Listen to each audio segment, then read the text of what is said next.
मित्रों, प्राचीन काल की बात है। असम के ग्रामीण इलाके में तीरथ नाम का कुम्हार रहता था। वह जितना कमाता था, उससे उसका घर खर्च आसानी से चल जाता था। उसे अधिक धन की चाह नहीं थी। वह सोचता था कि उसे अधिक कमाकर क्या करना है। दोनों वक्त वह पेट भर खाता था, उसी से संतुष्ट था। वह दिन भर में ढेरों में बर्तन बनाता, जिन पर उसकी लागत 7-8 रुपये आती थी। अगले दिन वह उन बर्तनों को बाजार में बेच आता था, जिस पर उसे 1.5 या 2 रुपये बचते थे। इतनी कमाई से ही उसकी रोटी का गुजारा हो जाता था, इस कारण वह मस्त रहता था। रोज शाम को तीरथ अपनी बांसुरी लेकर बैठ जाता और घंटों उसे बजाता रहता। इसी तरह दिन बीतते जा रहे थे।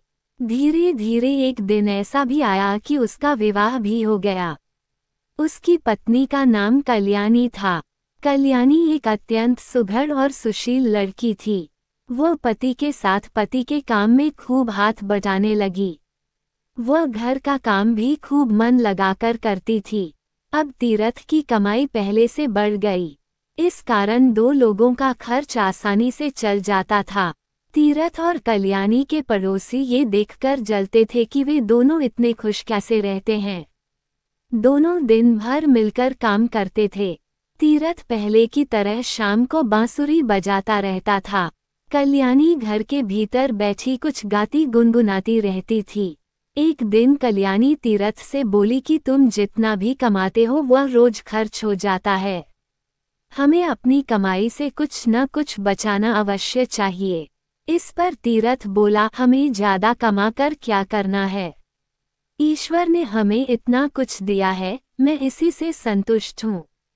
चाहे छोटी ही सही, हमारा अपना घर है। दोनों वक्त हम पेट भर कर खाते हैं और हमें क्या चाहिए। इस पर कल्याणी बोली, मैं जानती हूँ कि ईश्वर का दिया हमारे पास सब कुछ है और मैं इसमें खूब खुश भी हूँ, परंतु अड़े वक्त के लिए भी हमें कुछ न कुछ बचाकर रखना चाहिए। तीरथ को कल्याणी की बात ठीक लगी और दोनों पहले से अधिक मेहनत करने लगे। कल्याणी सुबह 4 बजे उठकर काम में लग जाती। तीरथ भी रात देर तक काम करता रहता, लेकिन फिर भी दोनों अधिक बचत न कर पाते। अतः दोनों ने फैसला किया कि इस तरह अपना सुख चैन खोना उचित नहीं है और वे पहले की तरह मस्त रहने लगे। एक दिन तीरथ बर्तन बेचकर बाजार से घर लौट रहा था। शाम ढल चुकी थी। वह थके पैरों खेतों से गुजर रहा था कि अचानक उसकी निगाह एक लाल मखमली थैली पर गई। उसने उसे उठाकर देखा तो उसके आश्चर्य का ठिकाना न रहा। थैली में चांदी के सिक्के भरे थे। तीरथ ने सोचा कि यह थैली जरूर किसी की गिर गई है, जिसकी थैली हो उसी को दे देनी चाहिए। उसने चारों तरफ निगाह दौड़ाई, दूर दूर तक कोई दिखाई नहीं दिया। उसने ईश्वर का दिया इनाम समझकर उस थैली को उठा लिया और घर ले आया। घर आकर तीरथ ने सारा किस्सा कल्याणी को कह सुनाया। कल्याणी ने ईश्वर को धन्यवाद दिया। तीरथ बोला, तुम कहती थी कि हमें अड़े समय के लिए कुछ बचाकर रखना चाहिए, सो ईश्वर ने ऐसे अड़े समय के लिए हमें उपहार दिया है। ऐसा ही लगता है।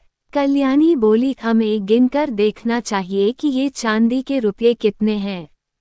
दोनों बैठकर रुपये गिनने लगे। पूरे 99 रुपये थे। दोनों खुश होकर विचार विमर्श करने लगे। कल्याणी बोली, इन्हें हमें अड़े समय के लिए उठाकर रख देना चाहिए, फिर कल को हमारा परिवार बढ़ेगा तो खर्चे भी बढ़ेंगे। तीरथ बोला, पर 99 की गिनती गलत है, हमें 100 पूरा करना होगा, फिर हम इन्हें बचा कर रखेंगे। कल्याणी ने हमें हाँ मिलाई। दोनों जानते थे कि चांदी के 99 रुपये को 100 रुपये करना बहुत कठिन काम है, परंतु फिर भी दोनों ने दृढ़ निश्चय किया कि इसे पूरा करके ही रहेंगे। अब तीरथ और कल्याणी ने दुगुनी चौगुनी मेहनत से काम करना शुरू कर दिया। तीरथ भी बर्तन बेचने सुबह ही निकल जाता, फिर देर रात तक घर लौटता। इस तरह दोनों लोग थक कर चूर हो जाते थे। अब तीरथ थका होने के कारण बांसुरी नहीं बजाता था, न ही कल्याणी खुशी के गीत गाती गुनगुनाती थी। उसे गुनगुनाने की फुर्सत ही नहीं थी, न ही वह अड़ोस पड़ोस या मोहल्ले में कहीं जा पाती थी। दिन रात एक करके दोनों लोग एक एक पैसा जोड़ रहे थे। इसके लिए उन्होंने 2 वक्त के स्थान पर 1 वक्त भोजन करना शुरू कर दिया, लेकिन चांदी के 100 रुपये पूरे नहीं हो रहे थे। यूं ही 3 महीने बीत गए। तीरथ के पड़ोसी खुसर फुसर करने लगे कि इनके यहाँ जरूर कोई परेशानी है, जिसकी वजह से ये दिन रात काम करते हैं और थके थके रहते हैं। किसी तरह 6 महीने बीतने पर उन्होंने 100 रुपये पूरे कर लिए। अब तक तीरथ और कल्याणी को पैसे जोड़ने का लालच पड़ चुका था। दोनों सोचने लगे कि 100 से भला क्या होगा, हमें 100 और जोड़ने चाहिए। अगर 100 रुपये और जुड़ गए तो हम कोई व्यापार शुरू कर देंगे और फिर हमारे दिन सुख से बीतेंगे। उन्होंने आगे भी उसी तरह मेहनत जारी रखी। इधर पड़ोसियों की बेचैनी बढ़ती जा रही थी। एक दिन पड़ोस की रम्मो ने फैसला किया कि वह कल्याणी की परेशानी का कारण जानकर ही रहेगी। वह दोपहर को कल्याणी के घर जा पहुंची। कल्याणी बर्तन बनाने में व्यस्त थी। रम्मो ने इधर उधर की बातें करने के पश्चात कल्याणी से पूछ ही लिया, बहन, पहले जो तुम रोज शाम को मधुर गीत गुनगुनाती थी, आजकल तुम्हारा गीत सुनाई नहीं देता। कल्याणी ने यूं ही कहकर बात टालने की कोशिश की और अपने काम में लगी रही। परंतु रम्मो कब मानने वाली थी। वह बात को घुमा कर बोली, आजकल बहुत थक जाती हो ना, कहो तो मैं तुम्हारी मदद कर दूं।